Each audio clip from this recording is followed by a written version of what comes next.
Hello বন্ধুরা, আমরা একদম দুপুরে খাওয়া দাওয়া করে বেরিয়ে পড়লাম। তো একদম রাস দেখতে যাব।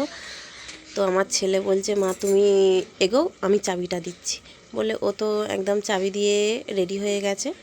আর তোমাদের দাদাভাই একটু এগিয়ে গেছে যে আমি একটু এগোচ্ছি, তোমরা এসো। তো আমার ছেলে আবার সোয়েটার পরবে না, তো বেরিয়ে চলে গেছিলো। আবার আমাকে অর্ধেক রাস্তা থেকে ফিরে এসে আমাকে সোয়েটার নিয়ে তো যাচ্ছে।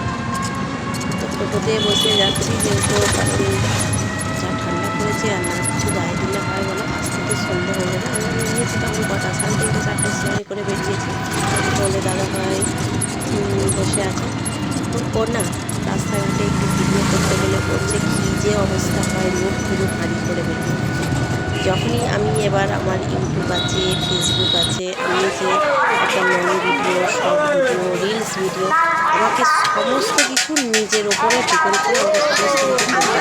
আমি যখন ভালো মতো জানি ওর বাড়িতে বসে ওরই সামনে ওর সঙ্গ করে সবসময় মানে ফোনের সম্বন্ধে কাজ করে ফেলেছি।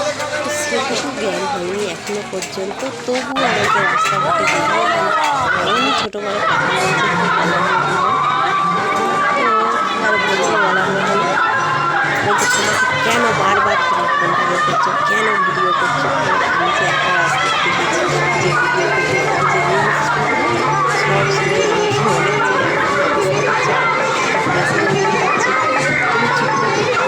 কত সান্ত্বনা একটু ভিডিও করতে আমার মনটা তো মানবে না যে একটু এসেছি ভিডিও করবো, তাই একটা ভিডিও করা হয়নি। তো জাস্ট যেখানে সময় পাচ্ছি একটু করে ব্যাগ থেকে বের করে ভিডিও করছি, আবার ব্যাগে ঢুকিয়ে দিচ্ছি। তো আমি বারবার বলছি যে তোমার সাথে আর কোথায় যাবো না, তুমি আমাকে একটা ভিডিও করতে দেবে না, একটা রিলস করতে দেবে না। তো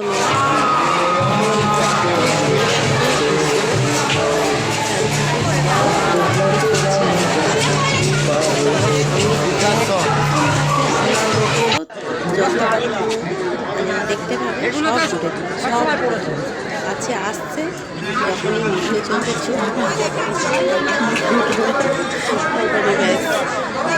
পেঁচা হয়ে যাচ্ছে, মাঝে মাঝে বলবো কি একটু সাজের জিনিস কিনলে হয়। তো সাজের জিনিস কিনে গেলে একটু দেখলাম, 2-4টে নিলাম, বেশি কিছু কিনি না, কারণ বাড়ি থেকে বলেই গেছে পারমিশন নিয়ে যে বেশি কিছু কেনা যাবে না। তো একটু মোগলাই খেতে বসেছে, যাওয়ার সময় ফুচকাও খেয়েছি, ঘুগনিও খেয়েছি। সমস্ত ভিডিও তো আর করা হয়নি, যতটা পেরেছি তোমাদের সাথে শেয়ার করলাম। তো বাড়ি চলে আসলাম, প্রচণ্ড